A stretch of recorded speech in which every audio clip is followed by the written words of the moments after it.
क्या डिस्कस किया था हमने लास्ट लेक्चर में?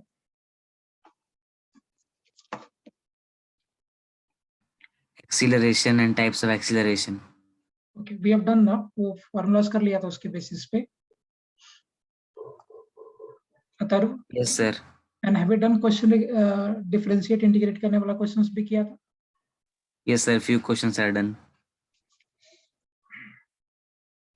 I'll be starting with a question itself, and then we'll proceed forward.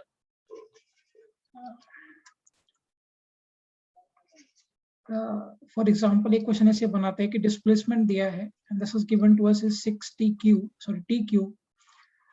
minus of 6t square plus 2t plus 4, and that is displacement is measured in meters, और time को आप यहाँ seconds में major कर रहे हो. आपसे पूछ रहा है find velocity and acceleration at t is equal to 2 seconds for example. So आपसे velocity और acceleration पूछ रहा है t is equal to 2 seconds में. क्या करना पड़ेगा? डिफरेंशिएट. और एक बात मुझे बता बेटा, अगर मैं इसको डिफरेंशिएट करूंगा तो मुझे वेलोसिटी मिलेगा. कौन सा वेलोसिटी मुझे मिलेगा? मुझे will I get average velocity कि instantaneous velocity? Instantaneous. कर लो एक बार सॉल्व इसको फटाफट, फिर आगे बताता हूँ.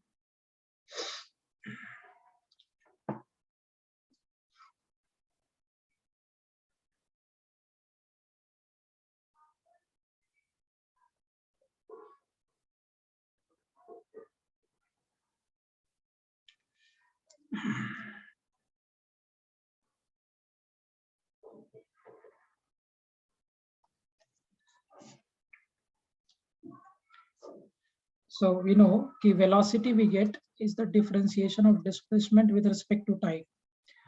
अगर आप displacement को time के साथ differentiate करोगे तो आपको velocity मिल जाता है, and that we get is instantaneous velocity. So v is equal to dtq by dt, and this 6 is constant here, so we'll take this out. dt square by dt plus ये 2 constant है, that is dt by dt plus d4 by dt. We know the differentiation of constant is 0, so therefore it will be 2t square minus of 12t plus 2. Okay, let's see बेटा देखते हैं. So v is कितना हो जाएगा? 2 second पे पूछा, 2 to 4 to 8, so be 8 minus of 24 plus of 2. So v will be 10 minus of 24. So I am getting velocity as velocity जो मुझे आ रहा है is minus 14 meter per second, है ना? velocity मुझे आ रहा है minus 14 meter per second. क्या गड़बड़ किया कैलकुलेशन में बेटा? Sir, it is minus 3t square. Sir, 3t square should be there, I think. Yeah. I have written 2t. So correct.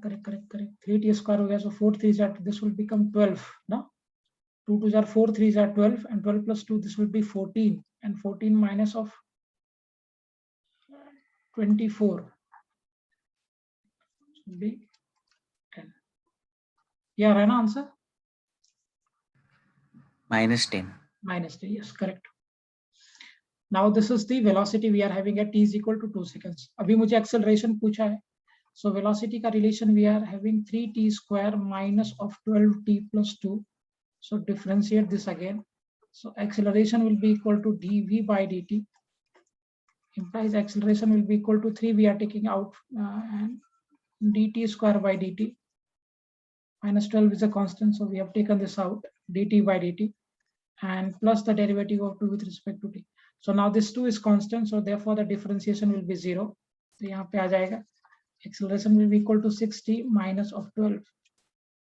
So acceleration is 6 into 2 minus of 12, implies acceleration will be 12 minus of 12.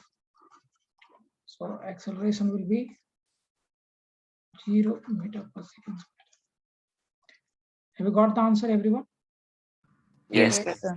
Good, ऐसे ही पूछेगा। Reverse में भी पूछा जा सकता है, acceleration दे देगा, you'll have to go to displacement and velocity. अब मुझे बता दो, अगर एक्सेलरेशन देगा और वहां से मुझे डिस्प्लेसमेंट और वेलोसिटी पे जाना रहेगा तो क्या करेंगे हम लोग इन दैट केस? Integration. करेक्ट। चलिए नया कॉन्सेप्ट पढ़ते हैं। हेडिंग दे दो, uniformly accelerated motion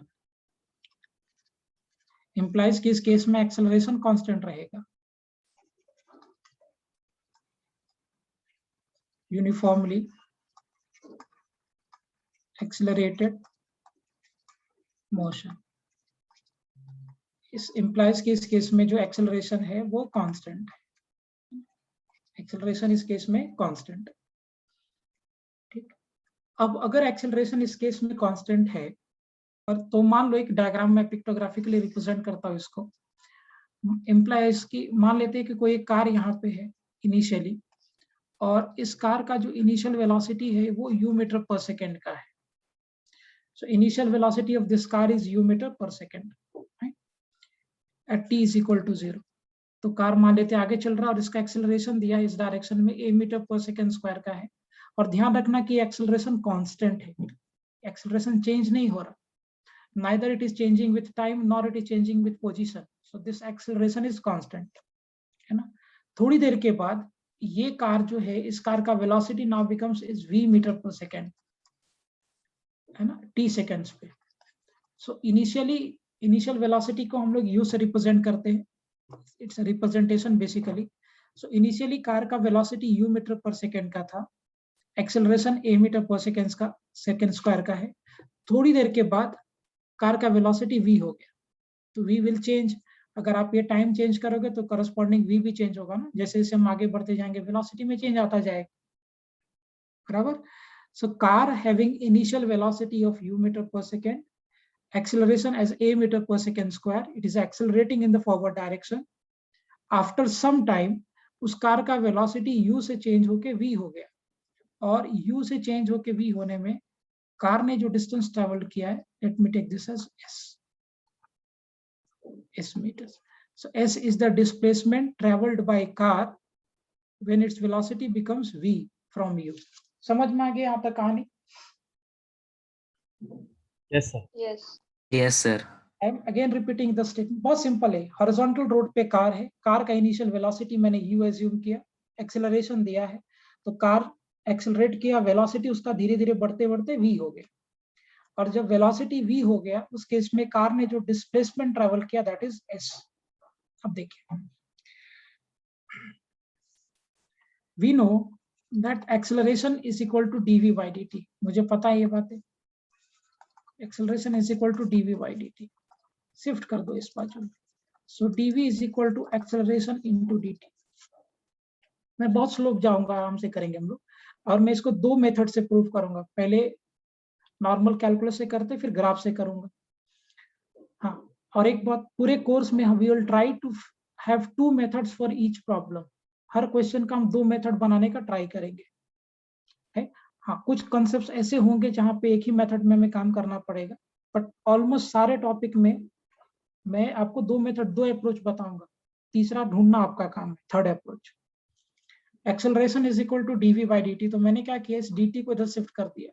so acceleration dv is equal to a into dt। अब इसको इंटीग्रेट करते हैं। मुझे पता बेटा, जब टाइम 0 था इनिशियली, तो पार्टिकल का इनिशियल वेलोसिटी कितना था? U meter per second. When t was 0, the velocity I was having is u। और जब आपका टाइम t था तो वेलोसिटी क्या था? V metre per v metre per second. Okay, now as this acceleration is constant, क्योंकि we are dealing for constant acceleration, तो अगर ये एक्सेलरेशन कांस्टेंट है तो can I take this out of the integration sign? बाहर निकाल सकते हैं? Yes, sir. So we'll take this out from u to v. Acceleration we are taking out, integration of dt from 0 to t. Now dv का integration हो जाएगा v, as dx का integration x हो जाता है, from u to v is equal to acceleration into t from 0 to t. Limits place कर दो, क्या रिलेशन आएगा? v माइनस u, एक बार हमने अपर लिमिट प्लेस किया minus lower limit, is equal to acceleration upper limit place किया t के जगह पे minus of lower implies v minus u equal to 80। अगर मैं इसको इधर शिफ्ट कर दूं तो क्या रिलेशन बनेगा, v is equal to u plus 80। ध्यान रखना है, ये फॉर्मूला आपने पहले पढ़ा होगा छोटे क्लासेस में। This formula is only applicable when acceleration is constant.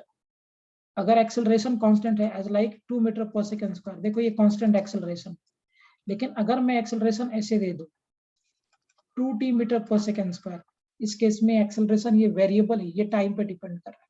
Same way में ऐसा भी दिया जा सकता है 2x मीटर पर सेकंड स्क्वायर, यहाँ पे एक्सेलरेशन पोजीशन पे डिपेंड कर रहा है। So these two are variable acceleration and this formula can not be applied for variable acceleration. ये जो फॉर्मूला है वो सिर्फ कांस्टेंट एक्सेलरेशन के लिए ही अप्लाई होता है। तो प्रूफ में ही दिख रहा है आपको, क्योंकि आपने एक्सेलरेशन को इंटीग्रेशन के बाहर लिया है।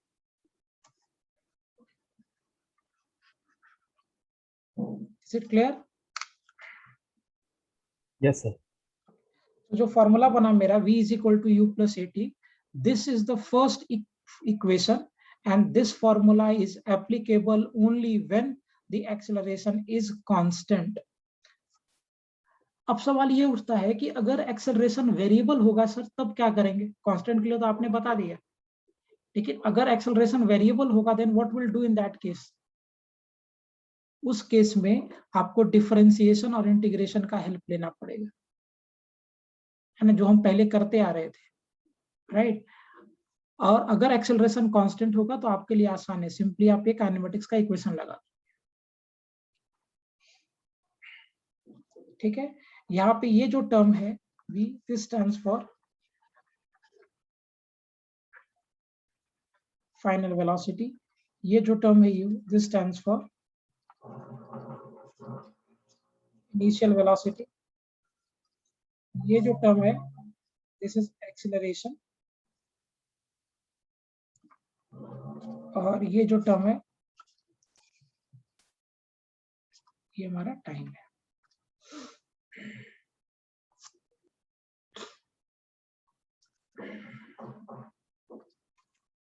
चाहे तो एक लाइन स्टार मार्क दे के एक लाइन ब्रैकेट में करके लिख भी सकते हैं हम लोग, that this formula is only when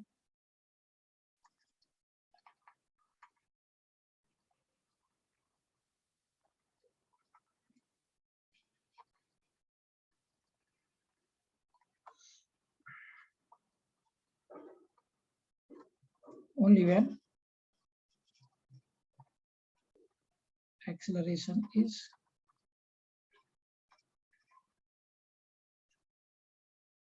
constant, है ना। ये फॉर्मूला हम तभी यूज कर सकते हैं जब एक्सेलरेशन आपका कांस्टेंट होगा।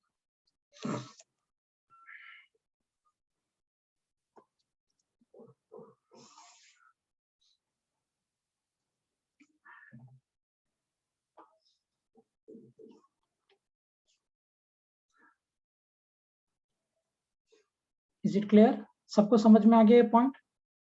Yes. Yes, sir. Yes, sir. एक क्वेश्चन करके बता दूं, सिंपल सा क्वेश्चन बनाता हूं मैं। A particle initially at rest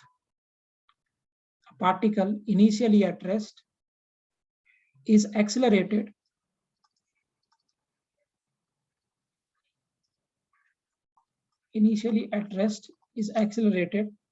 at the rate of 4 meter per second square. Is accelerated at the rate of 4 meter per second square. Find the velocity of particle in 3 seconds.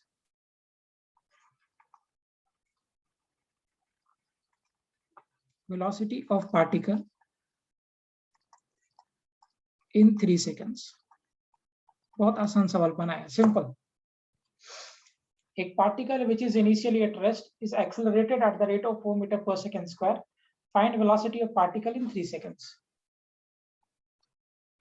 Aditya, very good, cure सही है बेटा,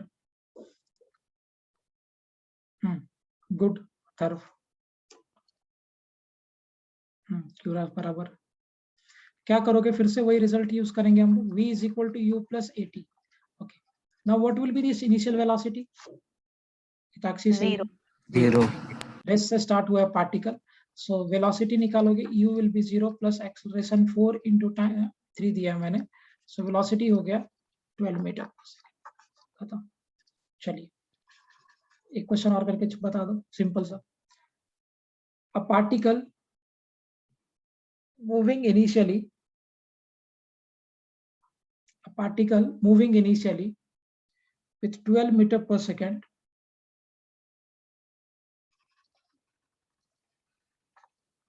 moving initially with 12 meter per second is deaccelerated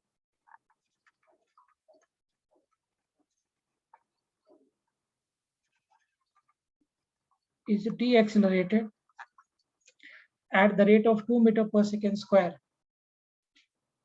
is deaccelerated, deacceleration या retardation का मतलब होता है negative acceleration, is deaccelerated at the rate of 2 meter per second square. Find the time taken by particle to come to rest.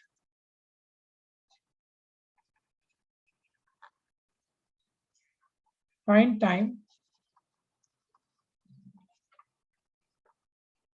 taken by particle to come to rest.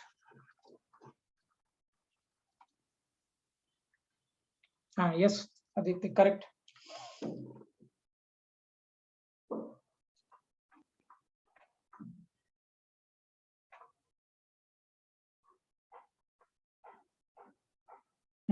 जय बराबर, good. क्यों सही बेटा, third right, good.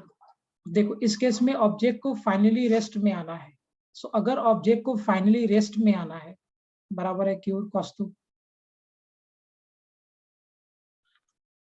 अगर ये object को finally rest में आना है, so if this object has to come to rest finally, तो रेस्ट में आने के लिए इस ऑब्जेक्ट का फाइनल वेलोसिटी क्या हो जाएगा? 0 मीटर पर सेकंड। अगर ये ऑब्जेक्ट को रेस्ट में आना है, इंप्लाइज कि इसका जो फाइनल वेलोसिटी होगा वो 0 मीटर पर सेकंड होगा। इनिशियली आपको ऑलरेडी पता है 12 मीटर पर सेकंड का। आप क्या करोगे इस केस में, v is equal to u plus a t apply करो, so v will be 0। Initially आपको दिया है 12 मीटर पर सेकंड कर दिया है,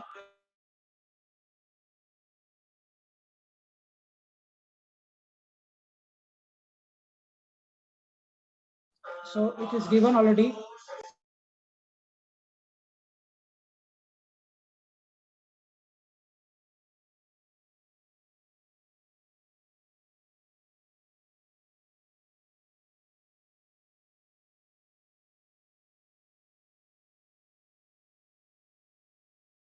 ओके, सो ऑलरेडी दिया है फाइनल वेलोसिटी विल बी 0, क्योंकि ये रुक रहा है, सो v की जगह पे 0। Initially we are having here is of 12 plus acceleration is -2 into t, implies 2t will be equal to 12, 6, and therefore the time we are having is 6 seconds. So this will take 6 seconds to come to rest. Is it clear? समझ में आ गया सभी को ये? Yes, sir. चलो, तो एक formula हमने डिराइव किया, v is equal to u plus at, and simple question based on this. Okay. चलिए नेक्स्ट डिराइव करते हैं सेकेंड रिलेशन। अभी मेरे पास एक रिलेशन बन के आया है कि v is equal to u plus at। अच्छा, वेलोसिटी को क्या मैं वेलोसिटी को ds by dt रख सकता हूँ? implies अगर मैं डिस्प्लेसमेंट को टाइम के साथ डिफरेंशिएट करूं तो वेलोसिटी मिलेगा। So can I write velocity as ds by dt? Yes. Yes, sir. Now in place of velocity we'll plug ds by dt here, इसके जगह पे a ऐसे रख देता हूँ। So जब प्लेस कर दोगे तो क्या आएगा, ds by dt is equal to u plus at, shift कर देते हैं dt को, so ds u plus at into dt। चलो इंटीग्रेट करेंगे इसको अभी हम लोग। अब खुद बताइए मुझे यहाँ से, जब आपका टाइम 0 था तो पार्टिकल का डिस्प्लेसमेंट क्या था?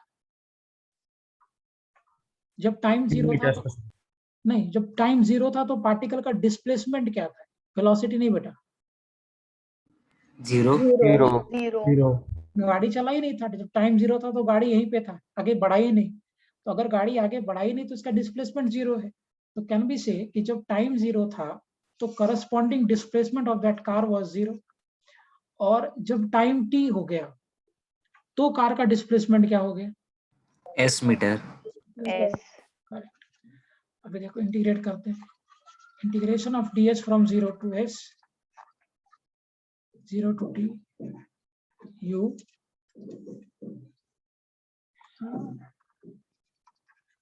into dt plus at from 0 to t, multiplication करके अलग अलग कर दिया। अब मुझे बताइए इस केस में जो मेरा इनिशियल वेलोसिटी है क्या वो कांस्टेंट है कि वेरिएबल है, सोच के लॉजिक लगा के सोचिए, इनिशियल वेलोसिटी जो इस केस में है वो कांस्टेंट है कि वेरिएबल है,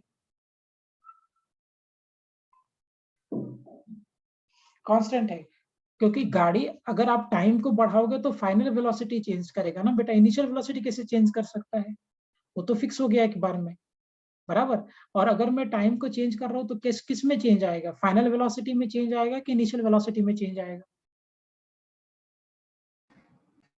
Final velocity. फाइनल। अगर आप टाइम को चेंज करोगे तो फाइनल वेलोसिटी में चेंज आएगा, 2 सेकंड पे कुछ और होगा, 3 सेकंड पे कुछ और होगा, 4 सेकंड पे कुछ और होगा, so final velocity will keep on changing with change in time, लेकिन इनिशियल वेलोसिटी में कोई चेंज नहीं आएगा, तो फिक्स्ड है ना। So this initial velocity is constant, so will take this out of integration dt from 0 to t, और again ये एक्सेलरेशन कांस्टेंट है, so इसको भी बाहर ले लिया, t into dt from 0 to t, right।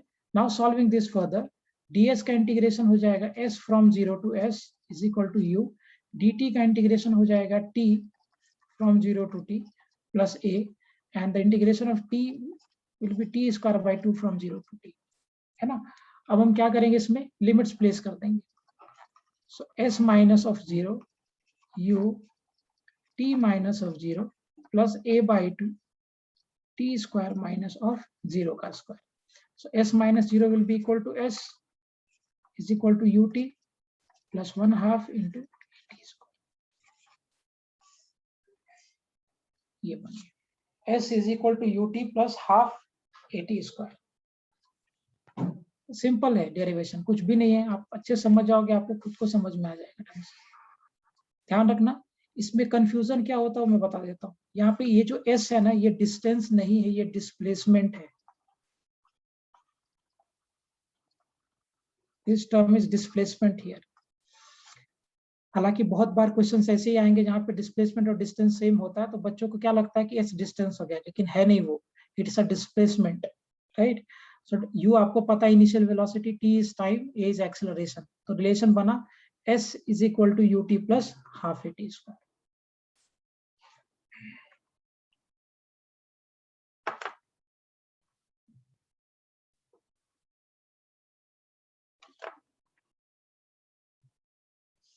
Derivation clear है सभी को? Yes. Okay, Yes, sir. Good. फिर से स्टार मार्क देके बात लिख लो कि this formula is applicable only when acceleration is constant, so this formula is applicable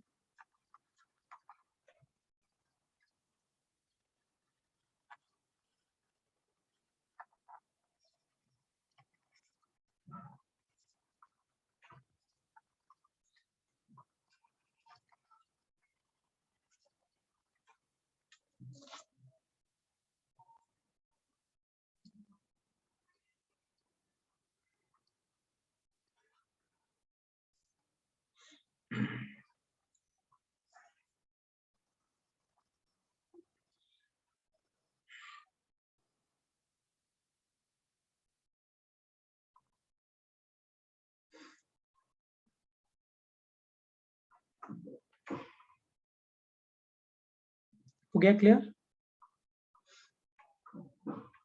Yes. Okay चलो गुड। क्वेश्चंस लिखिए, सिंपल सिंपल क्वेश्चंस करा दो ताकि फॉर्मूला पे पहले कमांड हो जाए। particle initially at rest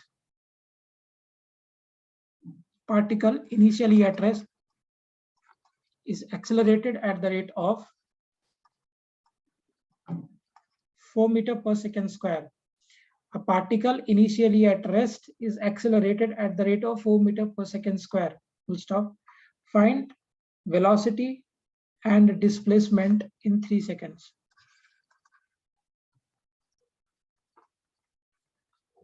Sir, Find can you velocity. repeat the question? A particle initially at rest is accelerated at the rate of 4 meter per second square. Find velocity and displacement. कितना time बोला था? कितना time बोला अभी? मैं भूल ही गया. 3 seconds. 3 seconds. 3 seconds. Find velocity and displacement in 3 seconds. करिए.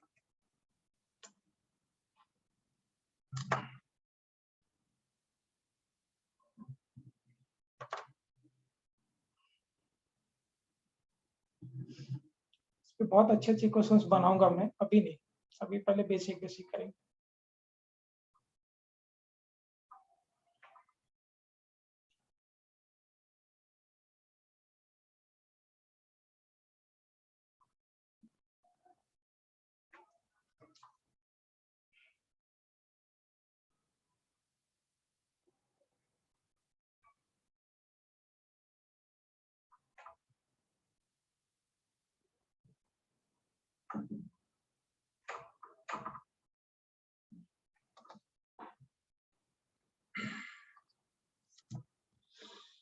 Twelve metre per second, 12 metre per second, 18 metre. Okay. Aditya का है पहला, प्राची, कौस्तुभ, ओके, जय, अथर्व, ओके, और उनमें का भी आ गया. Okay, good. चलो मैं भी करता हूँ. पहले वेलोसिटी निकाल लेता हूँ सिंपल. सो वेलोसिटी के लिए आप क्या करोगे? v is equal to u plus at. u दिया है 0 के रेट से स्टार्ट हो रहा है. एक्सेलरेशन 4 इंटू टाइम कितना दिया? 3 seconds.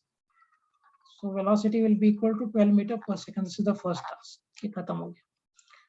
Now we'll be calculating s is equal to ut plus half of at square से. Good बेटा.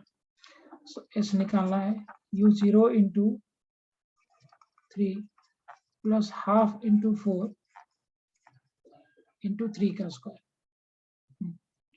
रेवती हमेशा यूनिट लिखा करो बेटा, अभी स्टार्टिंग में हैबिट छूट जाएगा ना तो बाद में प्रॉब्लम होगा. So this will be 2 here, cut होने के बाद. So this is 2 into 9, 18 meter. Good. Clear है सभी को पॉइंट? ये समझ गए यहाँ तक calculation? Yes, sir. Yes, sir. एक आधा और बनाता हूँ. क्वेश्चन लिखिए. A particle moving initially with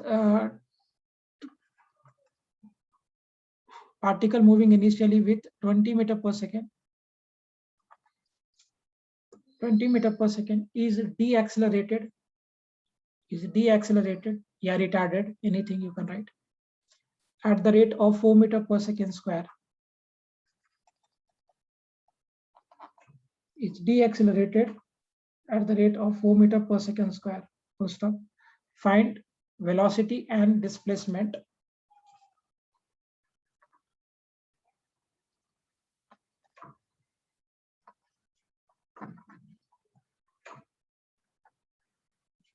In 2 seconds.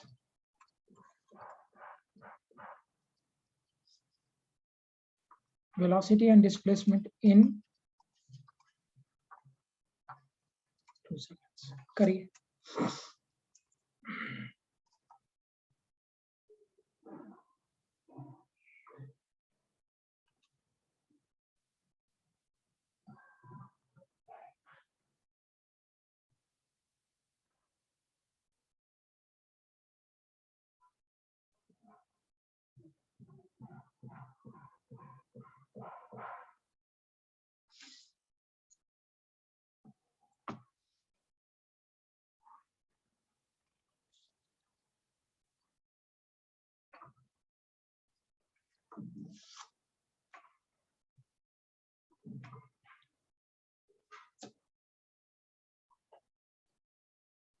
Okay, Shivam का आंसर है 12 मीटर पर सेकेंड, ठीक है। Aditya 12 and 32 metre.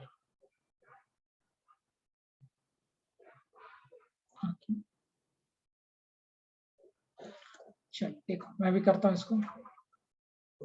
सबसे पहले तो हम वेलोसिटी कैलकुलेट करेंगे। ओके, जय का भी सेम है, आदित्य सेम, का भी सेम है, शिवम का भी सेम है। ओके फाइन, ठीक। सबसे पहले हम वेलोसिटी निकालेंगे। सो v इज इक्वल टू क्या करोगे आप, u प्लस 80। अब यहाँ u 0 नहीं है, u 20 दिया है। So v is equal to 20 plus acceleration -4 into 2। So v कितना हो जाएगा, 20 - 8। Okay good. So v will be equal to 12 metre per second, पहला पार्ट। बाद में आप क्या कर दो, s is equal to u t plus half of 80 square. So 20 into 2 plus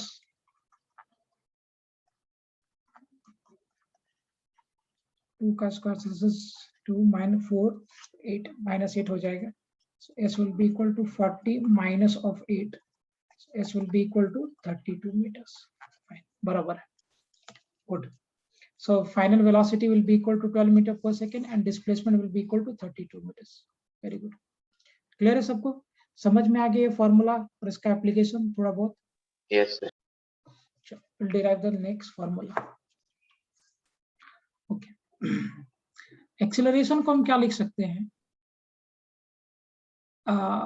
acceleration को आप क्या लिखते हो? We write this as dv by dt, लिखते हैं ना एक्सेलरेशन। हाँ, वेलोसिटी Yes. को जब आप टाइम के साथ डिफरेंशिएट करोगे तो एक्सेलरेशन आएगी। थोड़ा एडजस्टमेंट करता हूँ मैं इसमें और जुगाड़ लगाता हूँ। कैसे जुगाड़ लगाते हैं, देखिए। जुगाड़ कुछ ऐसा लगाते हैं कि एक्सेलरेशन में मैं ds से डिनोमिनेटर में और ds से न्यूमरेटर में दोनों जगह पे ds से मल्टीप्लाई कर देता हूँ। कुछ फर्क पड़ेगा क्या? No. थोड़ा जुगाड़ लगाया, वो कुछ नहीं है। मैं एक्सेलरेशन मुझे पता है dv by dt होता है। मैंने क्या जुगाड़ लगाया कि मैंने डिनोमिनेटर में भी ds से, मेरा आवाज थोड़ा डाउन रहेगा, तबियत सही नहीं है, सो बियर विथ मी। मैंने क्या किया कि ds से डिनोमिनेटर में और ds से न्यूमरेटर में दोनों जगह पे मल्टीप्लाई कर दिया, इन डिनोमिनेटर एंड न्यूमरेटर दोनों तरफ। अगर मैं ds से इधर दोनों तरफ कर दूं मल्टीप्लाई, तो कोई प्रॉब्लम नहीं है कि अल्टीमेटली ये ds और ये ds कैंसिल हो जाएगा, तो यही बचेगी। लेकिन ऐसे करने से एक बढ़िया रिलेशन बनता है। अब मुझे बताओ बेटा, अगर मैं डिस्प्लेसमेंट को टाइम के साथ डिफरेंशिएट कर दूं तो मैं क्या मिलेगा मुझे? What do we get? Instantaneous velocity. Instantaneous velocity. Correct, मतलब ये जो टर्म है ये मुझे वेलोसिटी दे रहा है। सो कैन आई से कि जो एक्सेलरेशन मुझे मिला that is v into dv by ds, तो ये भी एक एक्सेलरेशन का फॉर्मूला है। ये तो है ही, ये तो हमने ऑलरेडी पढ़ा ही है कि वेलोसिटी को जब हम टाइम के साथ डिफरेंशिएट करेंगे तो एक्सेलरेशन मिलेगा, वो तो है ही। थोड़ा सा जुगाड़ लगाने के बाद ये एक नया रिजल्ट ये भी बनता है, acceleration is equal to dv by ds। अब इसी फॉर्मूला से थोड़ा एक अलग चीज प्रूव करेंगे, देखिए। सो v इंटू dv ds, दोनों से जरा इसको इंटीग्रेट करते हैं। चलो फिर से इसी डायग्राम पे आते हैं। जब मेरा डिस्प्लेसमेंट 0 है उस समय का वेलोसिटी क्या है? जब डिस्प्लेसमेंट 0 है उस समय का वेलोसिटी क्या है? 0 चेक U करो। meters per meter per second. second. हाँ, इनिशियली ना 0 नहीं लिया मैंने। अब खुद देखो ना, जब गाड़ी का डिस्प्लेसमेंट 0 उस समय का मेरा वेलोसिटी क्या है? u metre per second. और जब कार का डिस्प्लेसमेंट s है तब वेलोसिटी क्या है? v meters per second. v metre per second. अब खुद देखिए, जब ये कार यहाँ पे था, जब ये कार यहाँ पे था उस केस में इसका डिस्प्लेसमेंट 0 है। तो जब इसका डिस्प्लेसमेंट 0 है देन उस केस में velocity is u metre per second. और जब डिस्प्लेसमेंट s है तब वेलोसिटी क्या है? That is v metre per second. तो कैन वी से, क्या मैं बोल सकता हूँ कि जब डिस्प्लेसमेंट 0 है तो वेलोसिटी u, और जब डिस्प्लेसमेंट s हो गया तो वेलोसिटी v। Yes, sir. ये इंपॉर्टेंट एलिमेंट समझ में आना।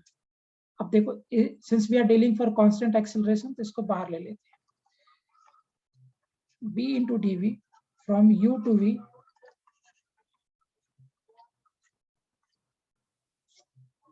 इसको अगर आप करोगे v इंटीग्रेशन तो ये हो जाएगा v square by 2 from v to u a into limit place कर दो, upper limit minus lower limit,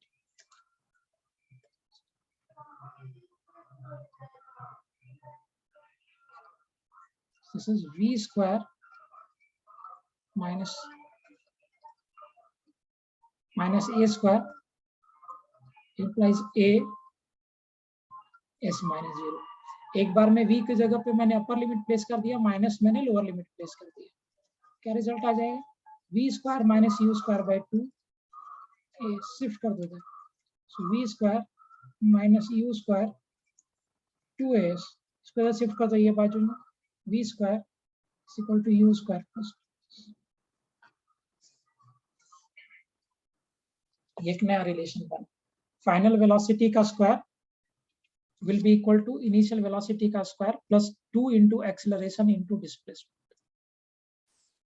और इसमें से एक सबसे इंटरेस्टिंग और इंपॉर्टेंट रिलेशन ये फॉर्म हुआ है।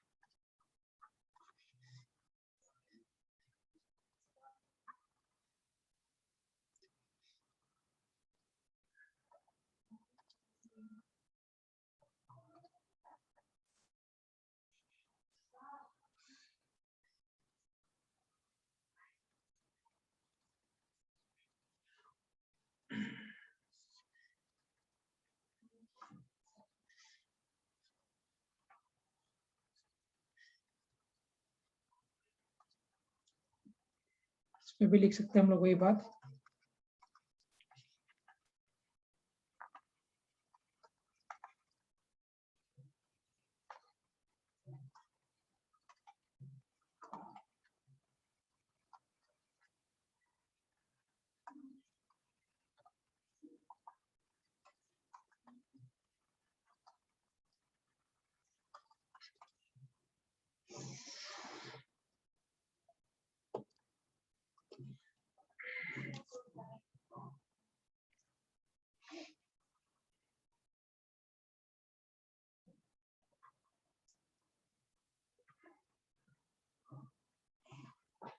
हो गया अब तक? Yes, sir. क्वेश्चन लिख,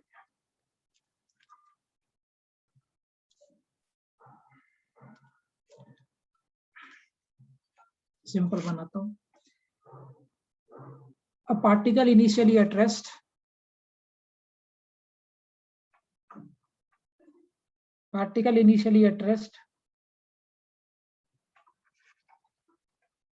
is accelerated at the rate of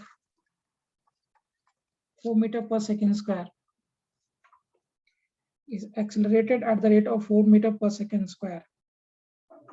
Find the displacement of particle.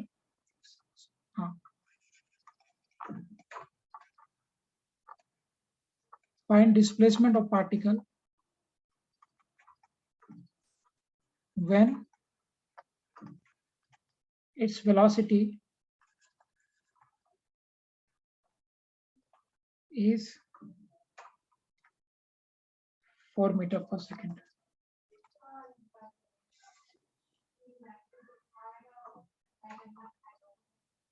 Initially, the 0 meter per second is accelerated at the rate of 4 meter per second square. Find displacement of particle when its velocity is 4 meter per second. करिए।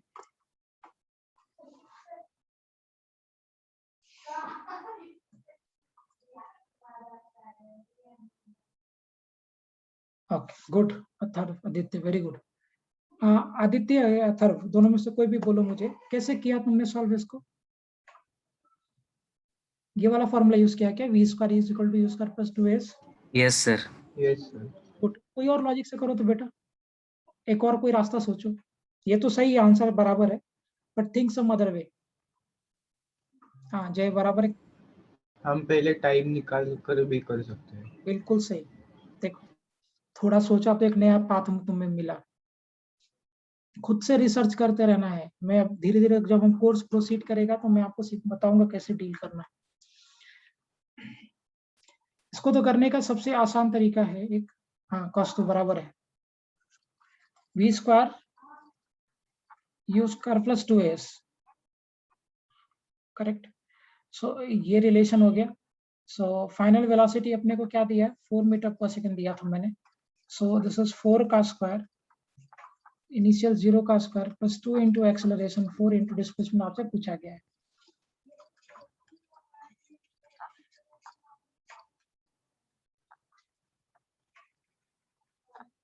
S will be equal to 2 meters, खत्म। या फिर इसको एक और logic से कर सकते हो, अगर मैं इसको एक और मेथड बता दूं, so we can do it by some other way। कैसे करोगे आप? v is equal to u plus at से पहले आप t निकाल दो। so कैसे निकालोगे?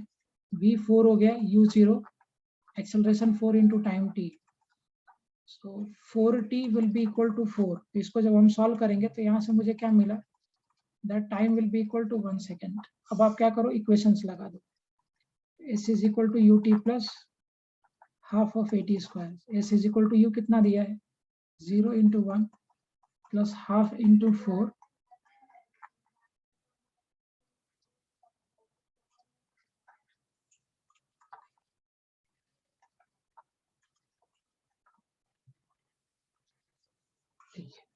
तो तुम्हें जो भी अप्रोच सही लगे, you can go with that way, जो तुम्हें अच्छा लगे आप वैसे करो।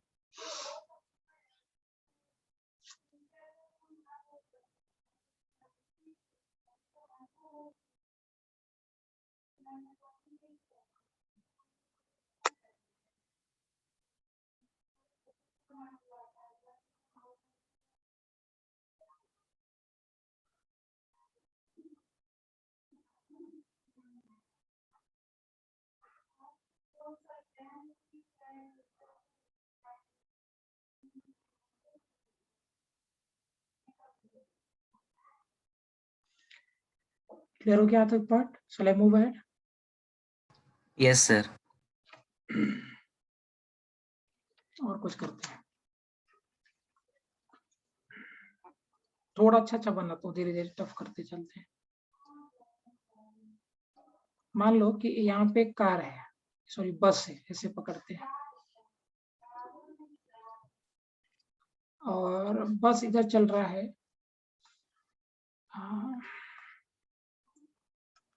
50 मीटर पर सेकंड से। एक लड़का है यहाँ पे, ये बस को पकड़ने के लिए दौड़ रहा है 70 मीटर पर सेकंड से। ये 100 मीटर का है डिस्टेंस। सो बस से एक्चुअली वो 100 मीटर पीछे था वो लड़का। तो आपसे पूछा गया कि find out the time in which this boy will be able to catch the bus।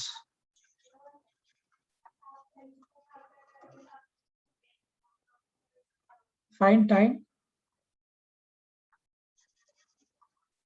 when boy will catch the bus।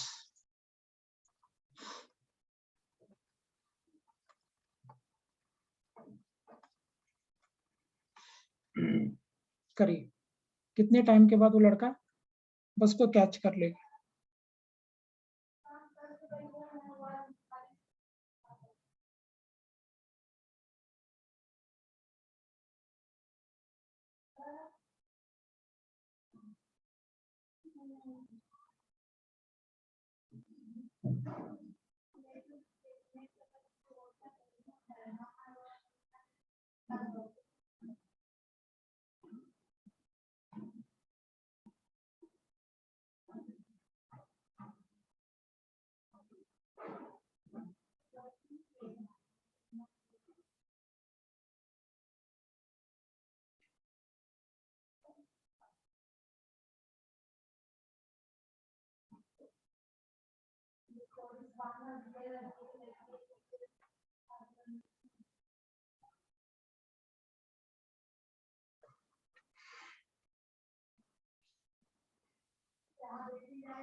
हाँ बराबर है, क्यों? एक्सीलेंट। कैसे किया बेटा, एक्सप्लेन कर दो मुझे लॉजिक एक बार।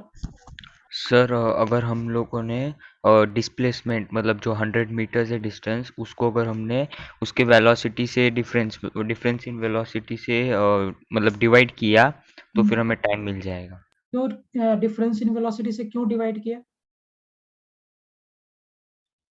बोल सही किया तुमने और बहुत अच्छा किया है, क्योंकि वो भी मैंने पढ़ाया नहीं इसलिए मैं पूछ रहा हूँ।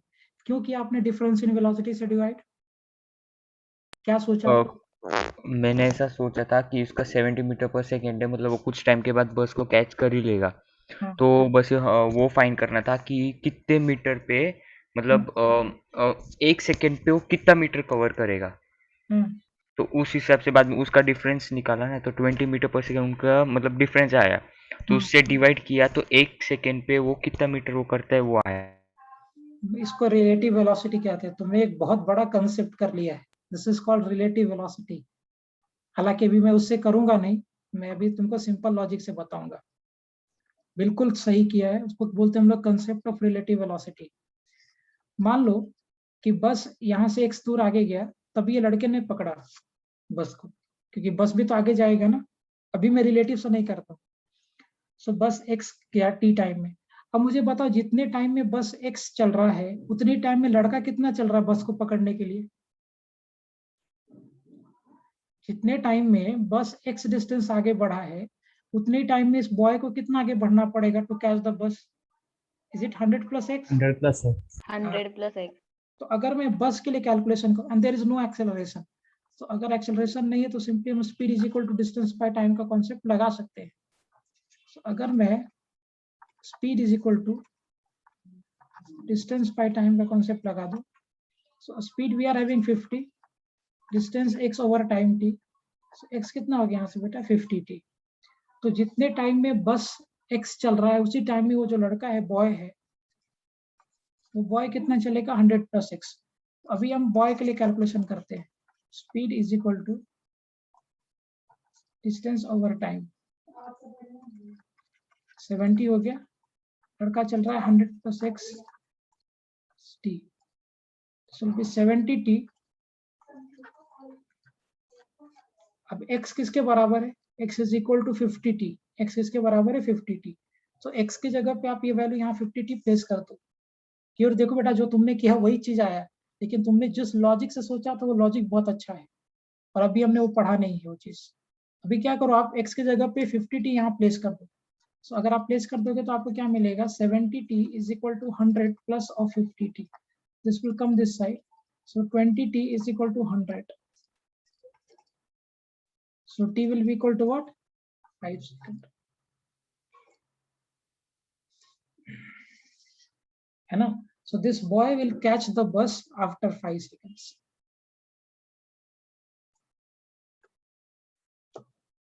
Is it clear? Yes. It's a good question. It's very very good question. हालांकि इसमें और अच्छा होगा जब मैं एक्सेलरेशन वगैरह का कंसेप्ट लगा दूंगा।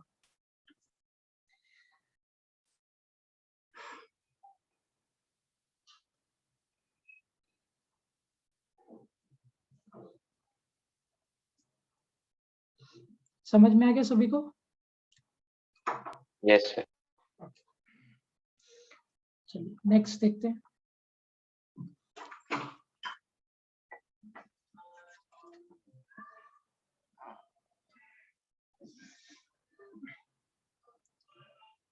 फिर से वैसे ही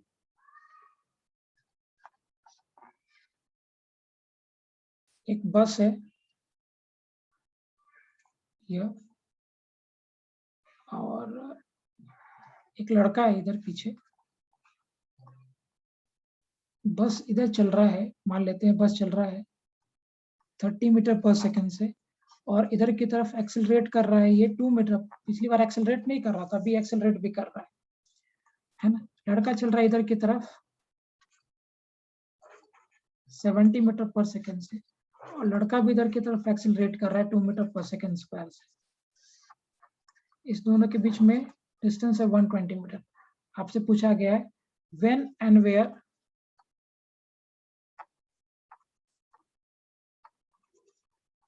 बॉय विल कैच बस, कब और कहां पे वो लड़का बस को कैच करेगा, ये पूछा गया आपसे। चलिए करो फटाफट। When and where the boy will catch the बस।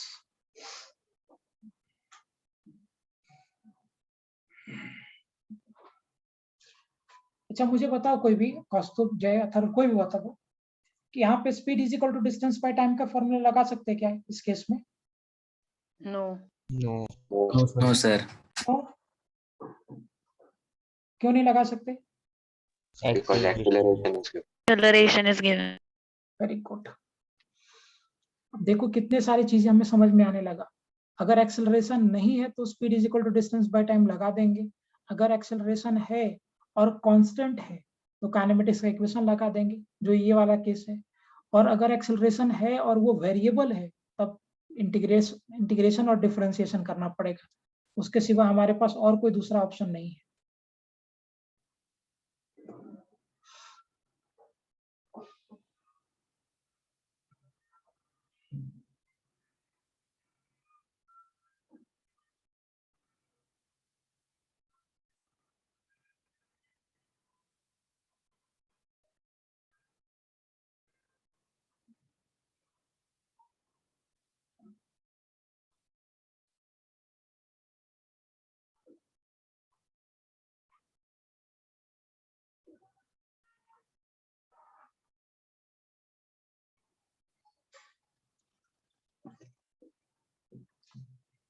ओके, हाँ बराबर। आदित्य कैसे किया बेटा? Sir second kinematical equation use करके किया। S is equal to ut plus half at square. ठीक। तो मैंने ट्रक का डिस्प्लेसमेंट x लिया, therefore x is equal to 30 plus since a is equal to 2 metre per second, फिर वो 2 और हाफ का 2 कैंसिल हो जाता है, therefore x is equal to 30t plus t square. और वो बॉय का डिस्प्लेसमेंट लिया x plus 120, therefore x plus 120 is equal to 70t plus t square. So मैंने सेकेंड इक्वेशन से फर्स्ट इक्वेशन सब्ट्रैक्ट किया तो उससे मिला 120 is equal to 40t और therefore t is equal to 3 seconds. Excellent excellent, चलो good. मैं करता हूँ पहले कि इसमें बस लेते, लड़का इधर हो गया। सो अगर आप बस के लिए देखोगे, अब देखो एक्सेलरेशन और वेलोसिटी दोनों सेम डायरेक्शन में है तो दोनों को प्लस ले लेते हैं कि वेक्टर क्वांटिटी तो डायरेक्शन देना पड़ेगा। so, हम लोग एज्यूम करते हैं कि इधर का डायरेक्शन प्लस है तो रिवर्स वाला डायरेक्शन माइनस हो जाएगा। आपका मन करता है आप उल्टा ले लो, जो तुम्हें पसंद आता वैसा ले लो। सो मैं फॉरवर्ड डायरेक्शन को प्लस लेता हूँ तो रिवर्स का डायरेक्शन माइनस हो जाएगा। सो पहले अगर मैं बस के लिए इक्वेशन लगा दूं s is equal to ut plus half of at square. So मान लेते हैं कि यहाँ से x जाने के बाद वो बस को पकड़ा उसने, x जाने के बाद तो बस चल रहा है x is equal to 30t plus half into 2 into t square, क्योंकि एक्सेलरेशन भी आगे है और इनिशियल वेलोसिटी भी आगे है, दोनों इसी डायरेक्शन में है और ये डायरेक्शन को हमने प्लस पकड़ा है। So implies x will be equal to 30t plus of t square. Keep this as equation number 1. अब अगर हम लड़की के लिए चले, for boy if we'll move, so s is equal to ut plus half of at square. So लड़का कितना चल रहा है 120 plus x is equal to 70t plus half of 2 into what t square. Get cancelled. So implies 120x implies that 120 plus x is equal to 70t plus t. एक काम करो, ये जो x का वैल्यू यहाँ से आया ना, इसको आप यहाँ प्लेस कर दो इक्वेशन नंबर 2 में। Place the value of x in equation number 2।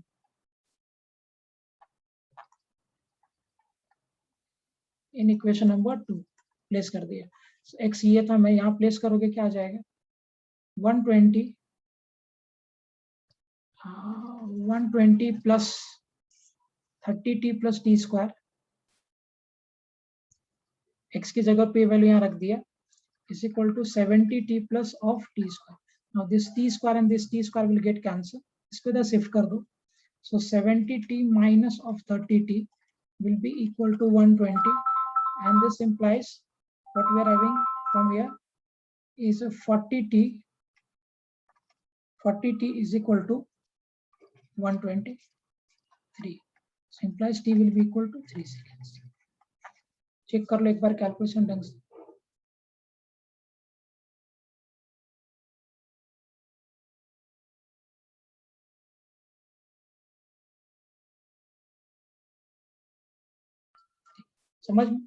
समझा बेटा सबको ये point? Is it clear to everyone?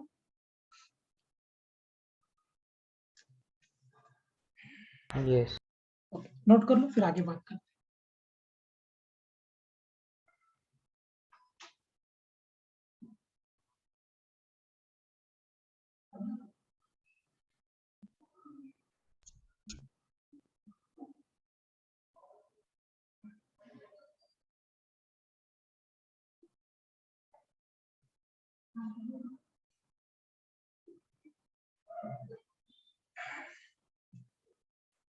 चलो क्लियर है सबको, आगे बढ़े.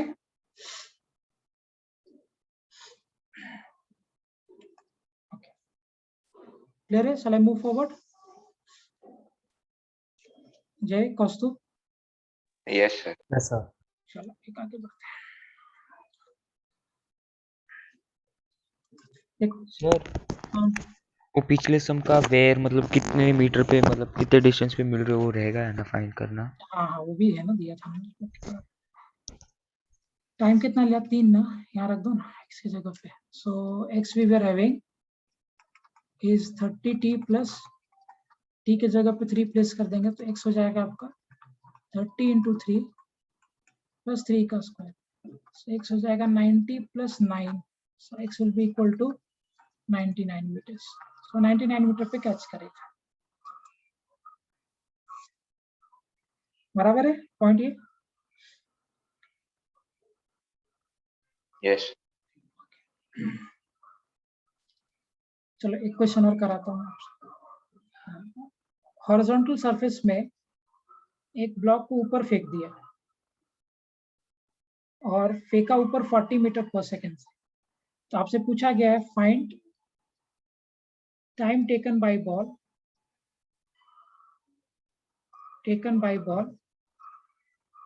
To reach maximum height. कितना टाइम लगेगा ये बॉल को मैक्सिमम हाइट पहुंचने में? इसको मैंने वर्टिकली ऊपर की तरफ प्रोजेक्ट किया 40 मीटर पर सेकेंड से. आपको acceleration due to gravity g assume कर लेना है 10 metre per second square. So acceleration due to gravity जो है that we are assuming as 10 meter per second square.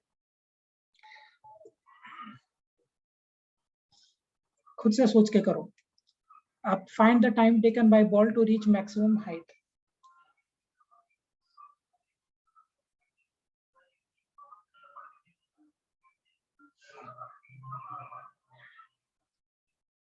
Good. Aditya क्या किया बेटा? Explain the logic.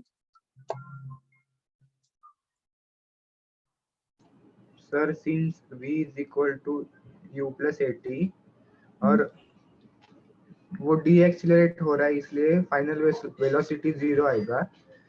therefore 0 is equal to u plus at और a is equal to -10 लिया क्योंकि opposite to gravity जा रहा है. therefore 0 is equal to 40 minus 10t. therefore 10t is equal to 40 और t 4 आए. Good, very good. बहुत लोगों ने सही किया है. देखो ये बॉल जैसे जैसे ऊपर जाएगा ना, पहली बात इसका एक्सेलरेशन ड्यू टू ग्रेविटी जो g एक्ट होगा वो नीचे की तरफ लगेगा. 10 मीटर पर सेकेंड स्क्वायर का नीचे की तरफ एक्ट हो जाएगा. ग्रेविटी हमेशा नीचे लगता है. g will be acting downward. अब इधर अगर आपने ऊपर के डायरेक्शन को प्लस लिया है, कन्वेंशनली हम यही लेते हैं, तो नीचे के डायरेक्शन को माइनस ले लेते हैं. तुम्हारा अगर मन करता आप उल्टा भी ले सकते हो. अब ये क्या होगा, ये बॉल धीरे धीरे ऊपर जाएगा. ऊपर जाते जाते जब ये बॉल मैक्सिमम हाइट पे पहुंचेगा, when this ball will be at maximum height, इसका वेलोसिटी फाइनल हो जाएगा 0 और बाद में फिर ये नीचे आने लगेगा. सो बॉल ऊपर गया. At the maximum height the velocity of ball becomes 0 and then again it will start coming down. फिर वो नीचे आने लगेगा. सो अगर आपसे टाइम कैलकुलेट करना आपको बोला गया है, v is equal to u plus at ले लो. Final velocity become 0. इनिशियली ऊपर की तरफ है सो 40 प्लस एक्सेलरेशन हो गया -10 into t. Now solving this, 10t is equal to 40. Now this will get cancel, ये हो जाएगा 4, and so therefore time will be equal to 4 second, है ना. So ये बॉल को मैक्सिमम हाइट जाने में 4 सेकेंड का टाइम लगेगा. अच्छा, इसका मैक्सिमम हाइट होगा कितना, कितना ऊपर जाएगा ये तो क्लियर है ना सभी को कि this ball will take 4 second to reach maximum height. ये पॉइंट Yes. 400 मीटर. लेट्स सी, देखते हैं. इसके लिए आप क्या करोगे. अच्छा मुझे बताओ, इसमें हम काइनेमेटिक्स का इक्वेशन लगा सकते हैं ना. Yes, Yes, because sir. acceleration is constant. बिल्कुल सही. So s is equal to ut plus half of at square. So s आपका h हो गया, इनिशियली 40 है, इनटू मैक्सिमम हाइट जाने में टाइम लगा है 4 प्लस हाफ इनटू एक्सेलरेशन कितना अब चल रहा है -10 ना, नीचे की तरफ था. सो -10 into 4 का square, this will be 5. So implies h will be equal to what, 160 minus of 80. So implies h will be equal to 80 meter, है ना. So this ball will go, yes Aditya, very good. इसका जो maximum height होगा h, this maximum height h will be equal to 80 meters. Clear है सभी को. Yes, Yes, sir. sir. Okay, सबको समझ में आया बेटा आज का जो डेरिवेशन हमने किया और उसके ऊपर simple questions. Yes, sir. Yes, sir. ठीक, will wind up for today. Next lecture में इसको मैं एक और तरीके से प्रूफ करूंगा by graph, and will do some more questions. ठीक, आज का लेक्चर क्लियर है सभी को. Yes, Yes, sir. sir. ठीक है बेटा, will wind up for today.